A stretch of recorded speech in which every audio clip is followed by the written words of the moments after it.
Welcome to Esoteric Kingdom. Today we will delve into the mysterious Book of the Giants. The Book of the Giants is a rare Gnostic text discovered amongst the Dead Sea Scrolls.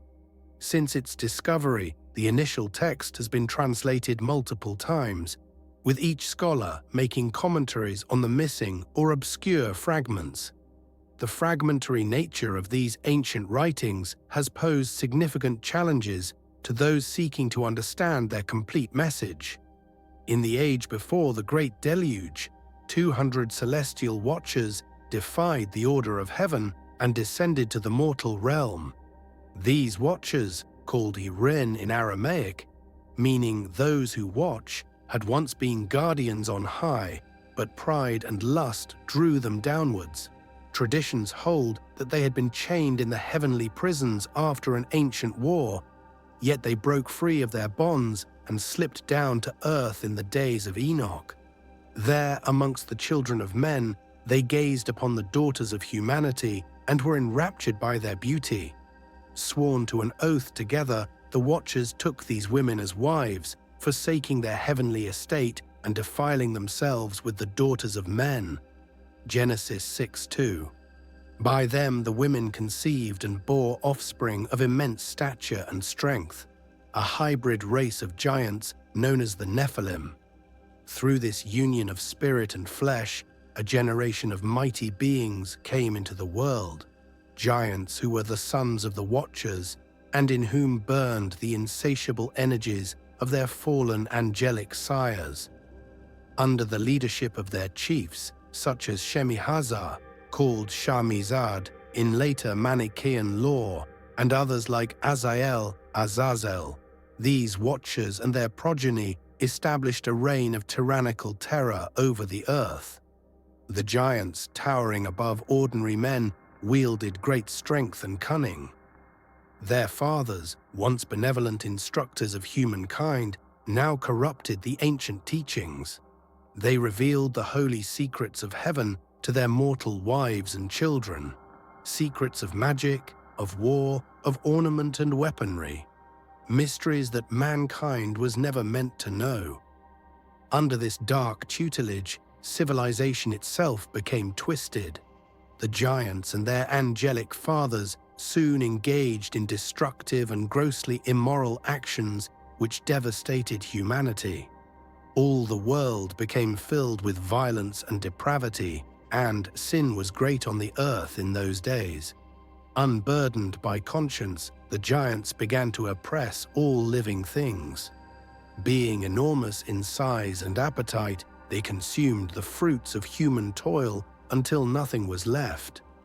When humans could no longer sustain them, the giants turned in wrath against mankind itself, hunting and devouring mortals as prey. The land was soaked in blood, as these giants even ate the flesh of men and drank the blood, committing abominations against nature. They slew the beasts of the field and the birds of the air without mercy, and they began to sin against birds and beasts and reptiles and fish. Ancient accounts suggest they even experimented with creation itself, mating across species or twisting the life of Earth into monstrous forms in their arrogance. All creation was defiled, animals and reptiles, birds and fish, as the giants and their fallen fathers imposed their will on every creature. Amid this anarchy stood renowned giants whose names echoed in later legend. The hero Gilgamesh was counted among them, as was the monstrous Hubabish, known from Mesopotamian lore as Humbaba. These and other giants took part in ravaging the earth. It is said that under their rule, 400,000 righteous people were slaughtered, a staggering toll that cried out to the heavens for justice.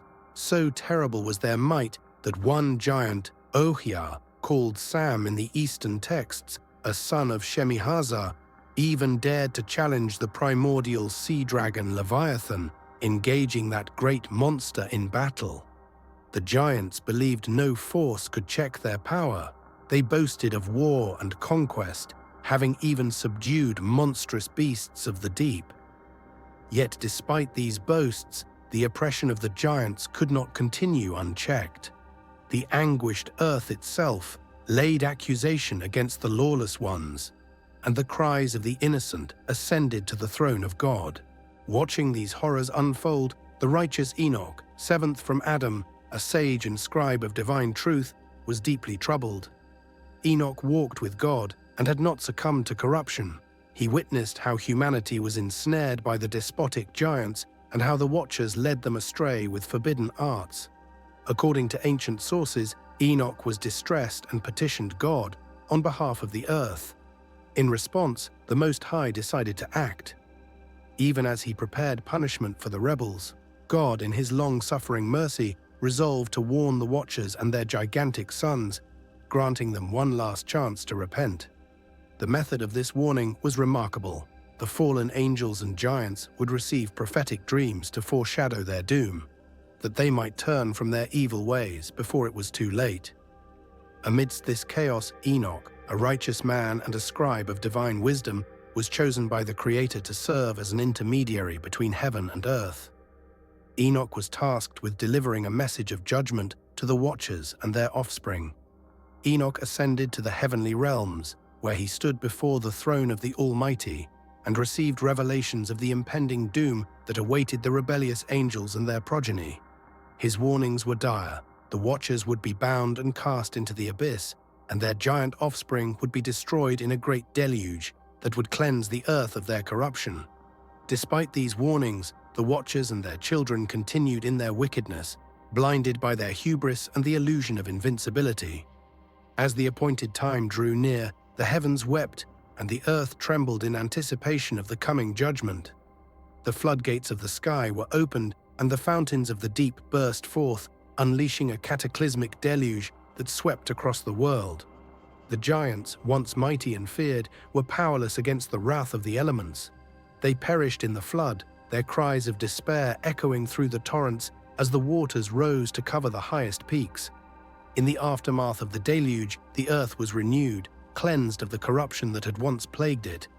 The Watchers, now bound in chains, awaited their final judgment, while the surviving remnant of humanity began anew, guided by the lessons of the past and the hope of a brighter future.